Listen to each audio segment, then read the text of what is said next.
Good morning. Good morning. This is Monday morning. Thank you so much for being patient and kind with us. We want to also apologize for last week. We were unable to, carry on our broadcast throughout last week, and most of you have been wondering why we were unable to do all of that. We're still for you. We're here for you, and we're trying to ensure that when we start next year, we're starting in a very bigger way. Yeah, so try to with that quality. We're doing a lot of work here, but from time to time, we keep giving you an update on what we think that is necessary for you to hear. Also, please don't forget to read us more on www.asfericnews.com, and I repeat, www.asfericnews.com. Also do not forget to send out SMS or chat us also on WhatsApp on +234 9999 8117. We also can also find us on social media handles, so follow us on social media handle official Aspheric News. That will be on our Facebook page.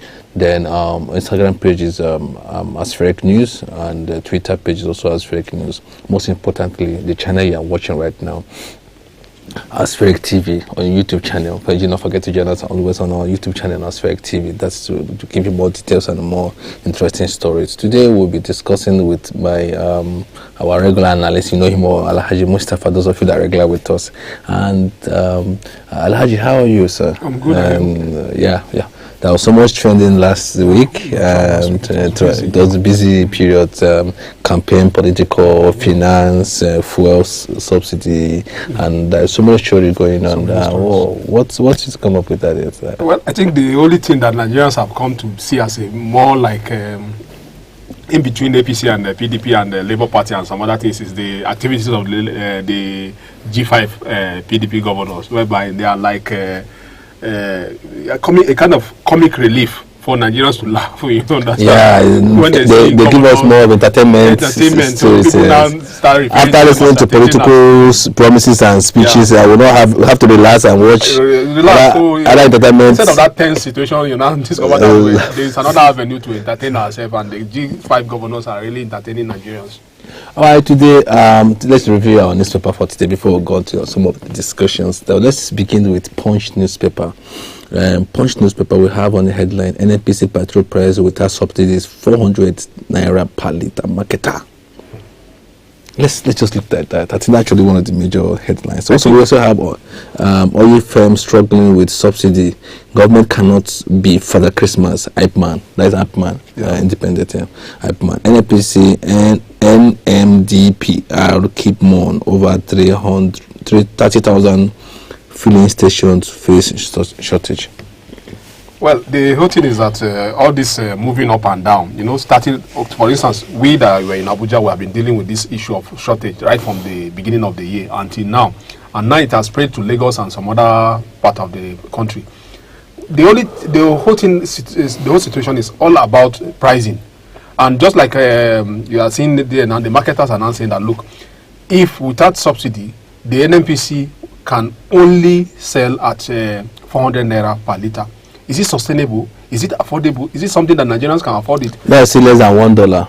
So it's still, doctor, you can't put it into quantify it to dollar term, because if you do it in dollar term, certainly we are getting it wrong. Some other countries, you discover that they are buying above $1 per litre. But you have to put into consideration some other indices too. You are talking about minimum wage and some other cost of living and like that. But here, our own is somehow buying it at 400 naira. I believe that at that 400 naira, all this issue of shortage here and there, perennial shortage, once in a while we'll face a shortage here and there, it will arise, but it will be available. But the fact is that at every point that price of fuel is being hiked, certainly it affects almost everything that Nigerians do in Nigeria. So that is just the problem. If you hike the price, the transporter too, they will hike their fares. By the time they hike their fare, it will affect the goods and services. It will affect the food. Already we are struggling with inflation. That is the situation here. So the question of saying, Ipman is saying that the government is not Father Christmas. We all know that government is not a Father Christmas, especially at a time like this that we are dealing with dwindling revenue. Government cannot continue to pay the subsidy, but we should look for a way of doing it. Apart from that, again, it shouldn't be something that we just do it, remove the subsidy at once. Because when we remove it at once, are we ready to deal with the consequences of it? But don't you think that it's better for you to do it once and for all? But the fact is that, are we ready to deal with the consequences of it? don't forget that the inflation now is going to almost 20% or above 20% inflation, and more Nigerians are suffering. Only last week we see MBS releasing their MPI report for the year 2022, which shows that over 133 million Nigerians are now poorer.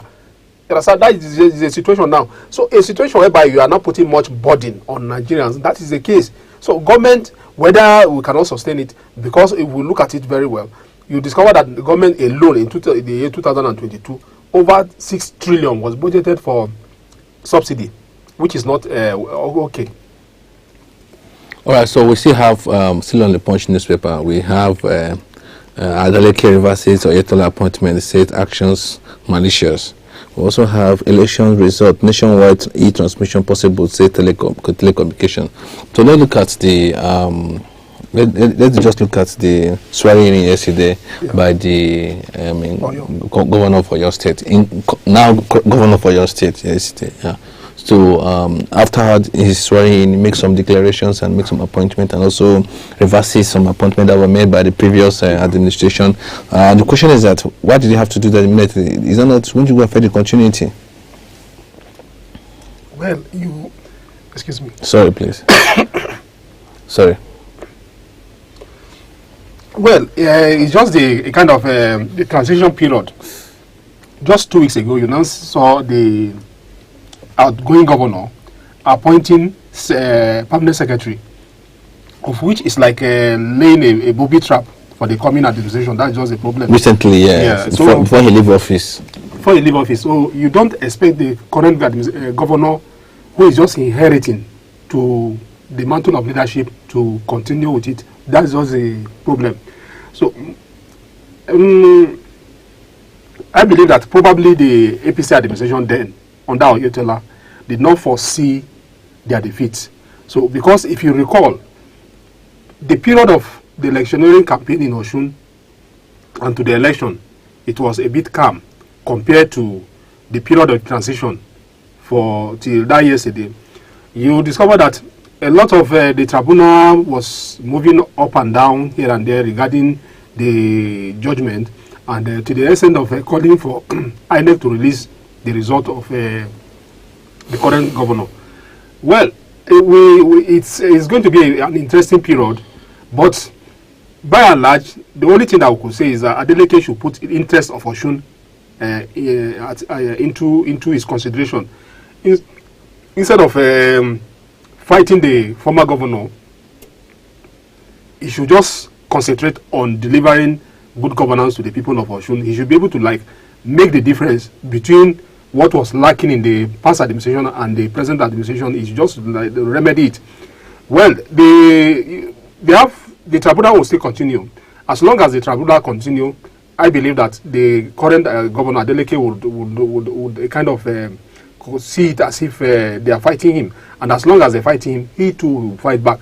And more days to come, a month or a week to come, you will now discover that a lot of the appointment that was done by the former governor Oyetola, I believe that the Adeleke will reverse it back. All right, so let's also look at the Daily Trust newspaper. Daily Trust newspaper, we have INEC Ebonyi office to raise 340 ballot box, 6 others destroyed. That's happening in Ebonyi. I think that was yesterday as well. The charge of batting names of Adeleke takes charge on. So we also have anti-money laundering, SME decree registration handlers, account opening process frustrating business owners. Business owners said bank reject applications, SCOMO procedure not cumbersome. That's from EFCC. Finance Ministry denied budget padding. Finance Ministry denied budget padding. You can find that in the Daily Trust newspaper. Important kick as cost of containers from China raises by 2.6 million. Kaduna Abuja train, federal government shift resumption, Mulfehek, and we have still on, can you see that's closing the weekly security review. You can see that at the bottom of the newspaper. Also see that at the bottom of the newspaper. Let me just ask you one question. Let me just look at because EFCC now currently have sent letters to all the banks ahead of 2020 election. So the idea is that they want to monitor, they want to track the money, the way money moves and all of that. But don't forget that these people have their money at home. They already stock the money for election. Their money for election cannot be in a bank because, for example, for you to run for president, you know, certain billions to run presidential election. That cannot be in one account. No, it can't. Exactly. Then also, if you run for governorship, you need certain billions to run for governorship. Let's not forget that cannot be one account. Foreign currency. So it's and they work hand in hand with the banks. Work hand in hand with the bank. It's not by working in the open banking system. No. So that comes to my question. How do you think that EFCC will be able to track all these funds in 36 states? Well, the fact is that the EFCC will work. You understand? You know, it's something of an intelligence thing. So being an intelligence thing, you know, if they have spies too.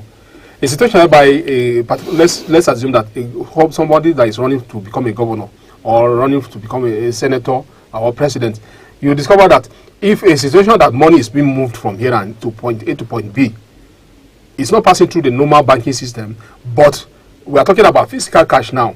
If such cash is moving, certainly EFCC, they have spies, they have insiders that will feed them back with the information. The only thing now is that EFCC being able to like act on it.